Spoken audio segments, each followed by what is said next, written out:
Terhi Vapola from Green Code Ventures. then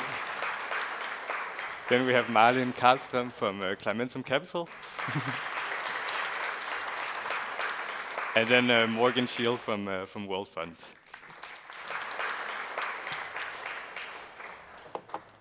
Super. Maybe just 2 quick words about each fund. Green Code Ventures focuses on the intersection between digital tech and climate tech. Climentum Capital focuses on hard tech, B2B, climate tech. And World Fund is one of Europe's and one of the world's largest climate funds, focusing on I would say late seed all the way up to Series B. Fairly correct. Good. Let's get going. Maybe one question to the audience before we get going. And it's a question just so the panelists know who we are talking to. And that is, can you please raise your hand if you're already a climate tech investor today? Okay, that's around 50%, I think. So fairly good amount. Now you know. Maybe the first point, and I'll sit while I'm asking this question, is, Terhi, I'll start by you. Why do we need climate-specific funds and not just have generalist funds that do climate tech investments? Oh. Okay, so I think we need both. And first of all, super happy there are so many hands raised. So that's exactly what we need, because we are facing 9 trillion, according to McKinsey, problem. So we need lots of money and all hands on deck. And I think that we welcome, like a specialist fund, we can bring certain sector-specific know-how, which we can bring into the deals. And that helps the companies to grow in that particular sector. So we can add value through that. But then at the same time, I also think that we should have the generalists who can bring certain, you could say, universal capabilities into those same companies to grow. And jointly, we can make the biggest difference. Yeah, I like that. And I think, Morgan, you have been both on the generalist and the climate-specific side. So maybe you can give a point on that as well. Yeah. So I've worked as the climate specialist at KKR, obviously not a climate organization. And then I've also worked now at multiple climate-specific funds.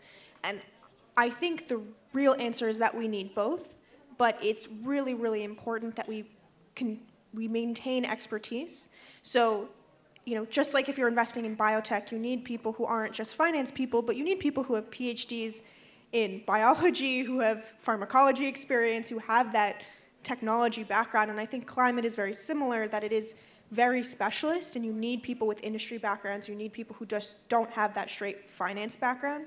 Having worked in both environments, I found that in generalist spaces, they definitely biased much more for that traditional investment banking background, which is necessary. But I think if you staff up climate deals with only former investment bankers and not people who have expertise in the technology or in the space, then it's much more fad-based, and there's a lot less pursuing of the most impactful technologies in my perspective.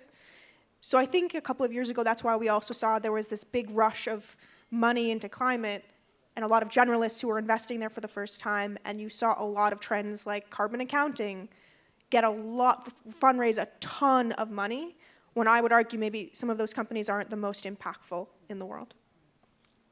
Maybe a follow-up question, jumping a little bit off script, just so you know. But would be, why don't we go sector-specific then? Why don't you, and now we're all 3 climate generalists, I would call you, why wouldn't you go sector-specific, have a tech bio fund or agriculture fund or something else?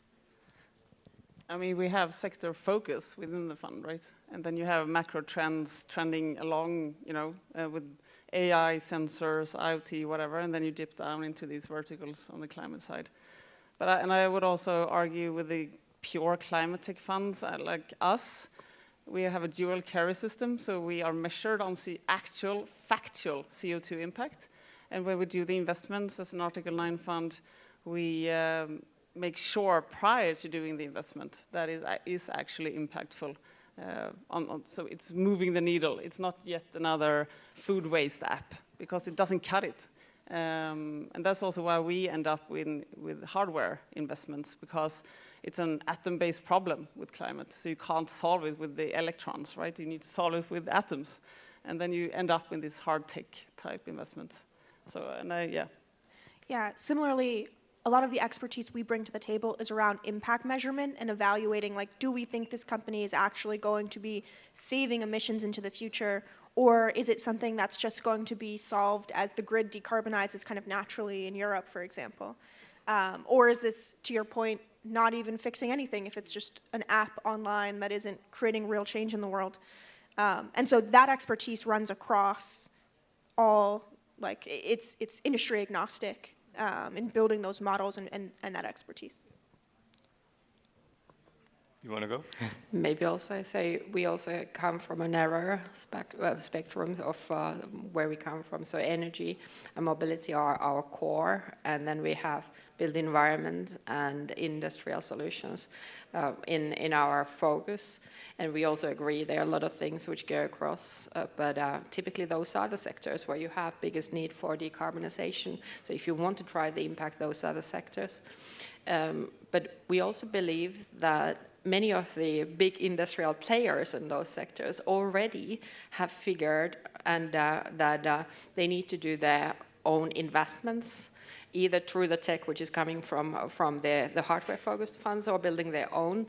And one of the challenges of that is, like, if you look at the solutions which are needed, so we are talking about $100 million or $1 billion investments on plants or new factories. And in order to build those, it doesn't scale like the software. So then the question of the timeline, so if you think about you are one of the biggest, say, oil and gas company, and you say, we do all these investments now, we have committed on those, but what can we do now? Do we just sit on our laps and wait for 20 years to get this up? And I think from that perspective, we need the hardware, we need the heavy tech, because that's the one which actually takes the CO2 out of the air or out of the pipe. But then at the same time, we shouldn't be sitting on our laps. And that's the area where you can also, like, talking about the green transition. So you provide the solutions on top of the existing architecture. Say you are talking about the renewable fuels, or you're talking about the wind farms and how to get more yield out of that system, which is already there. So that kind of solutions, which are mainly with software and with solutions like AI, which can scale fast on top of that architecture already there. Yeah, climate is not a space where there's easy solutions that are straightforward and the only solution. The reality is it's messy. You know, it's not just wind versus solar, it's wind and solar and long-term energy, duration storage, and you have to have all of these solutions stacking on top of each other, both hardware and chemicals, fuels, and software all together, working together. Otherwise, it's going to struggle long-term. Yeah, and I think you're jumping into some of the challenges already here in climate tech. I think now we know that around 50% here already invest in climate tech, right? And 50 don't. So if we should jump maybe to you, Malin, here, what would you say are the key challenges that you're facing when you're doing climate tech investments, both to sort of a generalist perspective and one that is already investing in climate tech? Yeah, we've written articles about it and so forth and looking into it, but it's definitely the FOAC problem, first of a kind. So, ending up here with hard tech again and hardware and how to finance that gap. And also we do deep tech stuff, and it's very front heavy, the capital, while TRL levels might be still low, and you don't have the bank financing and stuff like this in place. Then it creates, this kind of very nasty valley of death position for many of these hard tech companies. So it's that financing stuff that is still, for me, or for us, the biggest bridge to cross. Yeah, to build on that, completely agree. Folk and also the Series B Valley of Death, we've put out a white paper on this. The previous panel was talking about how funds tend to be smaller in Europe, and that's true. And I think it means that there just aren't enough funds with enough capital that once companies get to that later stage and the rounds are larger, there's just not that much money they can fundraise. And that's partly why, I mean, we raised 300 million. We were the largest first-time climate fund in Europe. And I think we hope that the aspiration is for funds in the future to continue to grow and get larger, because we need to fill that gap. Historically, it's a lot of US or Asian investors who are stepping in to give that funding in Europe, and we think it's really important that it not be just the US or Asia, that it also be European investors who are, you know, seeing the returns and dividends in the future.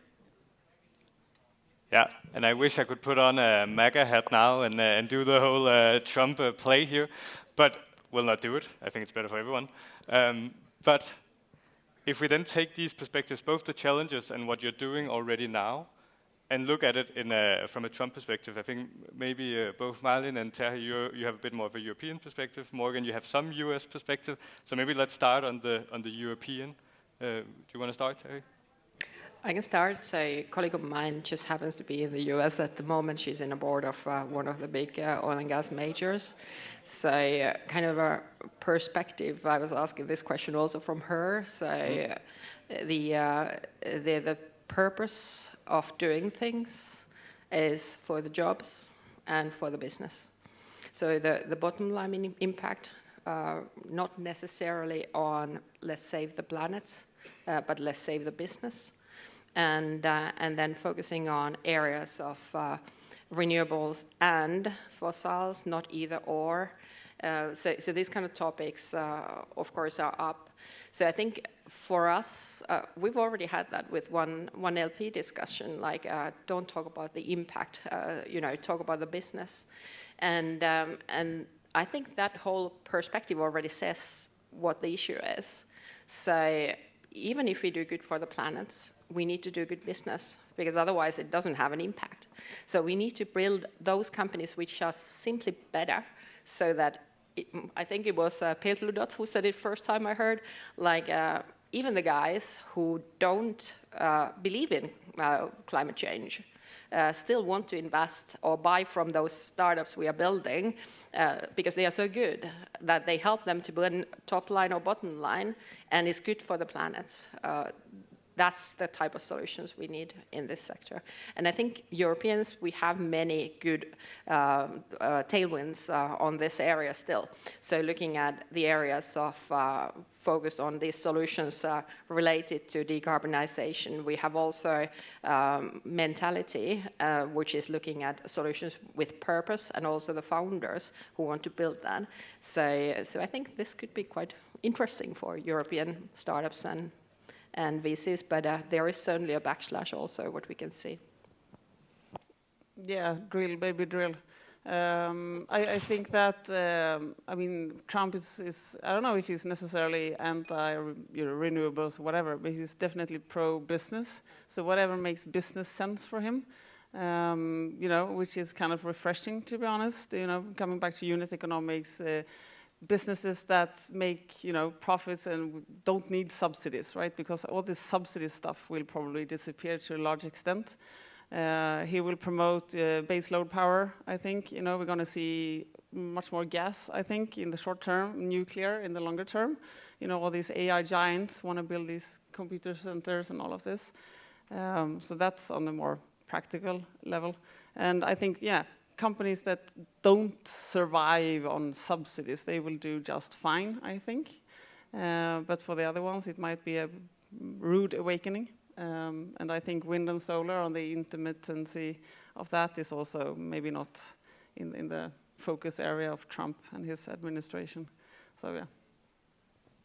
And Morgan, the US perspective? I can't claim to have a perspective for all of the US, but I can claim to give a US perspective. I largely agree with a lot of what you guys said. I think you can't rely on green premium. You can't rely on people paying more for things just because they're sustainable or they're green. And I also think the regulatory environment has drastically changed. So I think previously there were technologies where the IRA and the regulatory environment were allowing them to jump ahead faster. And I think that's just not the situation anymore, at least in the US. So I think if you're a technology like hydrogen comes to mind, I'm much less optimistic about some hydrogen than I was prior, just because I think that it relies a lot on the regulatory environment, and that regulatory environment is not going to persist, unfortunately, or fortunately. I guess it depends on your perspective.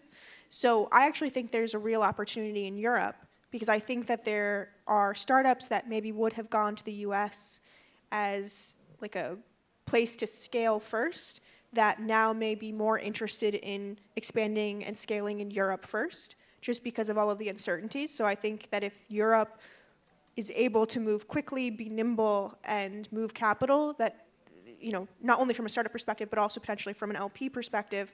I've had outreach from friends who are LPs in the US who want to keep investing into climate, and I think some of that focus is going to shift away from the US. So if Europe capitalizes on it appropriately, I think it might actually be an opportunity. Maybe a last question? No last question. Cool.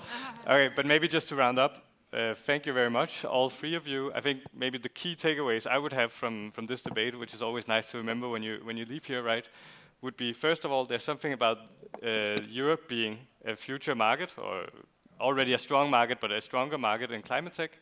Something about how you differentiate yourself. We have three very different climate tech specific funds here. We need climate tech more than just generalists, because you have a specific focus and knowledge that you can bring to the table. So that was it. Thank you very much.